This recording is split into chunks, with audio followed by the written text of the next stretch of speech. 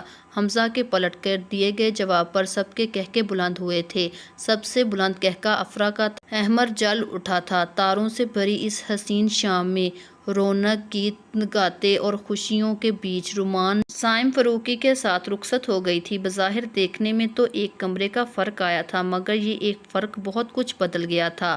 سجے سجائے اس کمرے میں بیڈ پر بیٹھی رومان، جو سرخ رنگ کے برائڈل ڈریس میں بہت خوبصورت لگ رہی تھی، کے ہاتھوں پر نروس سے پسینہ آ گیا تھا۔ آنے والے لمحات کے متعلق وہ سوچنا نہیں چاہتی تھی، پھر بھی خدشے لمحہ بلمحہ دماغ میں آتے ہی جا رہے تھے۔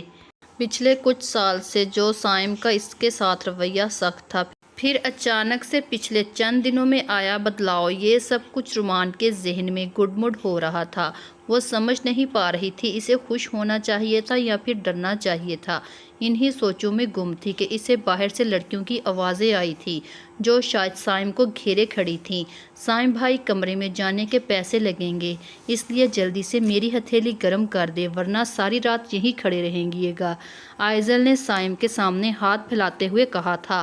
عائزل، ابھی اسٹیج پر تم نے مریم کے ساتھ مل کر مجھے لوٹا ہے، اب حیا کے ساتھ مل کر مجھ غریب کو کنگلا کرنے کا ارادہ ہے کیا؟ بہنیں تو بھائیوں کا خیال کرتے ہیں، میری لاڈلی بہنوں پلیز مجھے جانے دو، سائم نے معصومیت سے کہا تھا۔ نہیں سائم بھائی، آج کے دن ہم بہنیں بالکل خیال نہیں کریں گی، بھائیوں کی شادی روز روز تھوڑی ہوتی ہے، اتنی مشکل سے تو یہ موقع ملتا ہے۔ حیا عائزل کو نرم پڑتا دیکھ کر میدان میں اتر آئی تھی۔ چھوٹی لڑکی، تمہاری زبان بہت چلتی ہے، میں تو تمہیں معصوم سمجھتا تھا۔ حمزہ کے ساتھ سائم کی مدد کو آتے احمد نے حیرت سے کہا تھا۔ مانا کہانی میں میرا زیادہ تر خاموش کردار تھا، لیکن بھئی میری بھی کوئی فیلنگ ہے، میں بھی بول سکتی ہوں، لیکن آپ مجھ پر دھیان دینے کی بجائے اپنی چڑیل پر دھیان دیں، اور سائم بھائی آپ جلدی سے پیسے نکالیں۔ حیا کی بات پر سب کھلکھلائے تھے۔ سائم نے ہار مانتے رقم پوچھی تھی، 1.5 لاکھ۔ عائزل اور حیا ایک ساتھ بولی تھی۔ توبہ میری بہنوں، تم لوگوں کا بھائی اتنا کوئی رئیس زادہ نہیں، کچھ تو رحم کرو۔ سائم صدمے سے بولا تھا۔ نہیں، ایک پیسہ کم نہیں، نہ ہی ایک پیسہ زیادہ ہمیں چاہیے، عائزل نے احتجاج کیا تھا۔ حمزہ لالے، تو اپنی بیگم کو قابو کر یار، پھر حیا کو ٹرکانا میرے لیے آسان ہو جائے گا۔ سائم حمزہ کے قریب ہوتے پھسپھسایا تھا۔ سائم کی حالت پر سب نے ہونٹ دباتے مسکراہٹ کو روکا تھا۔ یہ کیا پٹیاں پڑھا رہے ہیں آپ میرے میاں کو؟ عائزل سائم کو گھورتے ہوئے بولی تھی۔ بیگم جان، یہ کچھ نہیں کہہ رہا، ادھر آؤ تم میرے پاس، جتنے پیسے چاہیے میں اپنی جان کو دوں گا۔ سائم پر ترس کھاتے حمزہ نے عائزل کو دروازے سے ہٹاتے اپنے قریب کیا تھا۔ حمزہ کے رومانٹک انداز پر سب نے ہولڈنگ کی تھی۔ موقع کا فائدہ اٹھاتے سائم تیزی سے دروازے کے اندر داخل ہوا تھا۔ سائم بھائی، یہ غلط ہے، حیا اور عائزل پھر سے ایک ساتھ چیخی تھی۔ اچھا میری بہنوں، یہ لو میرا وائلٹ، اس میں ایک ATM بھی ہے، اس میں جتنی بھی رقم ہے وہ سب تمہاری۔ سائم نے اپنی جیب سے پرس نکالتے حیا کی طرف بڑھایا تھا، جو خوشی سے جھوم اٹھی تھی۔ ان سب سے جان کی خلاصی ہونے پر وہ شکر ادا کرتا دروازہ بند کرتا مڑا تھا۔